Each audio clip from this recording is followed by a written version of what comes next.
Middlemarch Book 3, Waiting for Death. Chapter 25. Love seeketh not itself to please, nor for itself hath any care, but for another gives its ease, and builds a heaven in hell's despair. Love seeketh only self to please, to bind another to its delight, joys in another's loss of ease, and builds a hell in heaven's despite.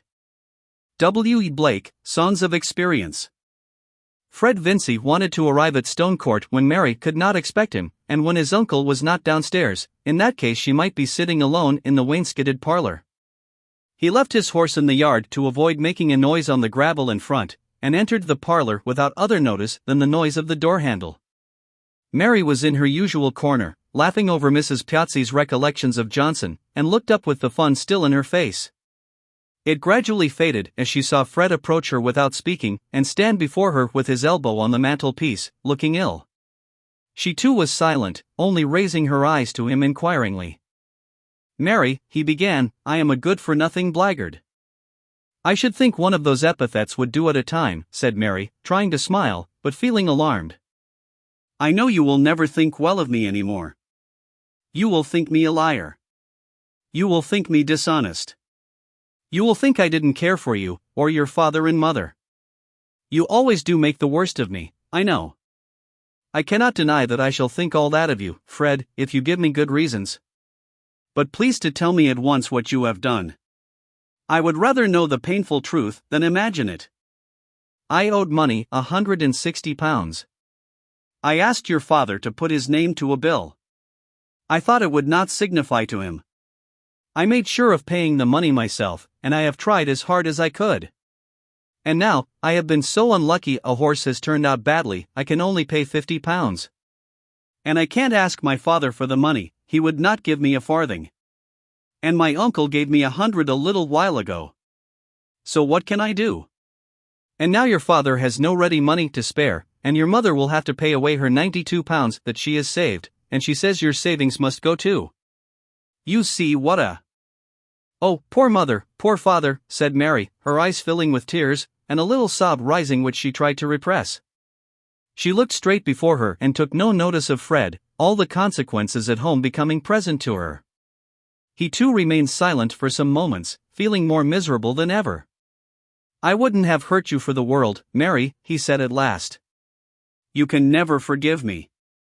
What does it matter whether I forgive you, said Mary, passionately. Would that make it any better for my mother to lose the money she has been earning by lessons for 4 years, that she might send Alfred to Mr. Hanmer's? Should you think all that pleasant enough if I forgave you? Say what you like, Mary. I deserve it all. I don't want to say anything, said Mary, more quietly, and my anger is of no use. She dried her eyes, threw aside her book, rose and fetched her sewing. Fred followed her with his eyes, hoping that they would meet hers, and in that way find access for his imploring penitence. But no. Mary could easily avoid looking upward. I do care about your mother's money going, he said, when she was seated again and sewing quickly. I wanted to ask you, Mary, don't you think that Mr. Featherstone, if you were to tell him, about apprenticing Alfred, would advance the money? My family is not fond of begging, Fred. We would rather work for our money. Besides, you say that Mr. Featherstone has lately given you £100. He rarely makes presents, he has never made presents to us. I am sure my father will not ask him for anything, and even if I chose to beg of him, it would be of no use. I am so miserable, Mary, if you knew how miserable I am, you would be sorry for me. There are other things to be more sorry for than that.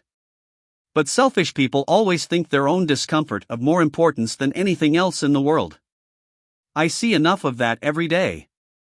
It is hardly fair to call me selfish. If you knew what things other young men do, you would think me a good way off the worst. I know that people who spend a great deal of money on themselves without knowing how they shall pay, must be selfish. They are always thinking of what they can get for themselves, and not of what other people may lose. Any man may be unfortunate, Mary, and find himself unable to pay when he meant it. There is not a better man in the world than your father, and yet he got into trouble. "How dare you make any comparison between my father and you, Fred," said Mary, in a deep tone of indignation. "He never got into trouble by thinking of his own idle pleasures, but because he was always thinking of the work he was doing for other people. And he has fared hard, and worked hard to make good everybody's loss. And you think that I shall never try to make good anything, Mary? It is not generous to believe the worst of a man. When you have got any power over him, I think you might try and use it to make him better, but that is what you never do. However, I'm going," Fred ended, languidly. "I shall never speak to you about anything again. I'm very sorry for all the trouble I've caused, that's all." Mary had dropped her work out of her hand and looked up. There is often something maternal even in a girlish love, and Mary's hard experience had wrought her nature to an impressibility very different from that hard slight thing which we call girlishness.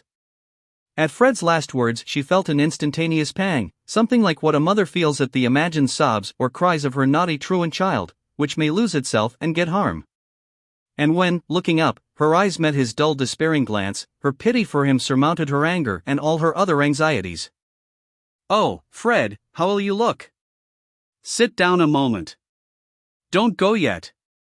Let me tell Uncle that you are here. He has been wondering that he has not seen you for a whole week." Mary spoke hurriedly, saying the words that came first without knowing very well what they were, but saying them in a half-soothing half-beseeching tone, and rising as if to go away to Mr. Featherstone. Of course Fred felt as if the clouds had parted and a gleam had come. He moved and stood in her way. "Say one word, Mary, and I will do anything. Say you will not think the worst of me, will not give me up altogether." "As if it were any pleasure to me to think ill of you," said Mary, in a mournful tone. "As if it were not very painful to me to see you an idle frivolous creature. How can you bear to be so contemptible, when others are working and striving, and there are so many things to be done? How can you bear to be fit for nothing in the world that is useful? And with so much good in your disposition, Fred, you might be worth a great deal. I will try to be anything you like, Mary, if you will say that you love me. I should be ashamed to say that I loved a man who must always be hanging on others, and reckoning on what they would do for him. What will you be when you are 40? Like Mr. Bowyer, I suppose, just as idle, living in Mrs. Beck's front parlor, fat and shabby, hoping somebody will invite you to dinner, spending your morning in learning a comic song, oh no, learning a tune on the flute."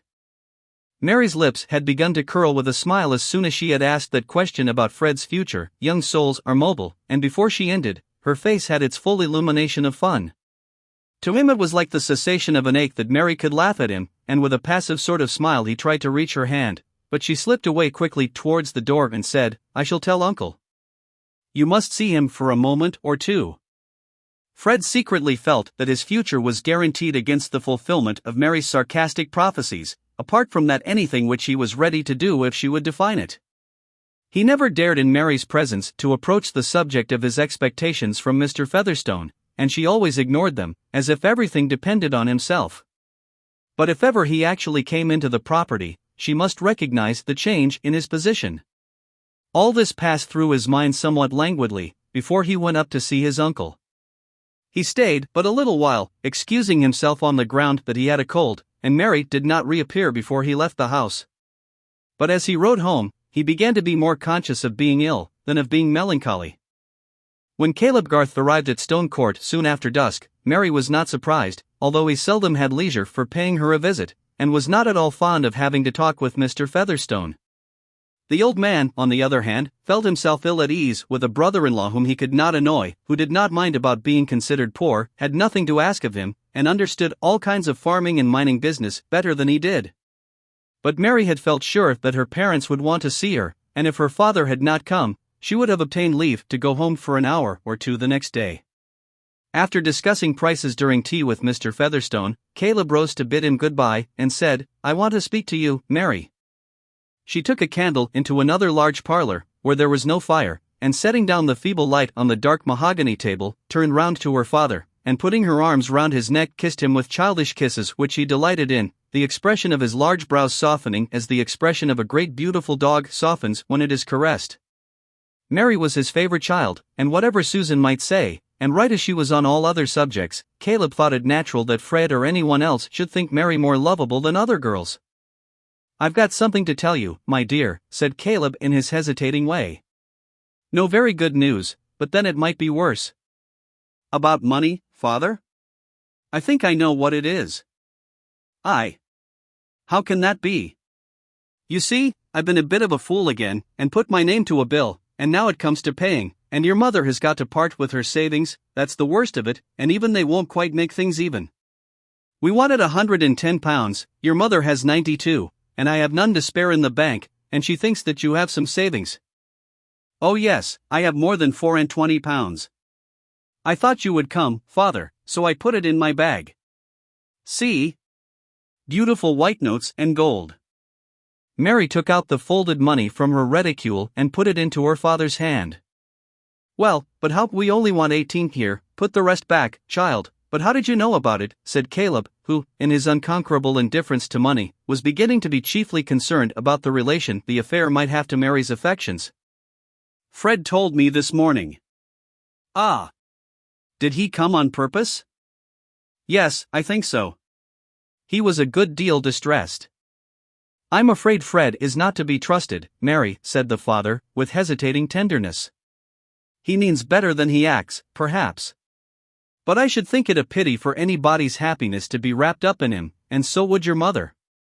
And so should I, father, said Mary, not looking up, but putting the back of her father's hand against her cheek. I don't want to pry, my dear. But I was afraid there might be something between you and Fred, and I wanted to caution you.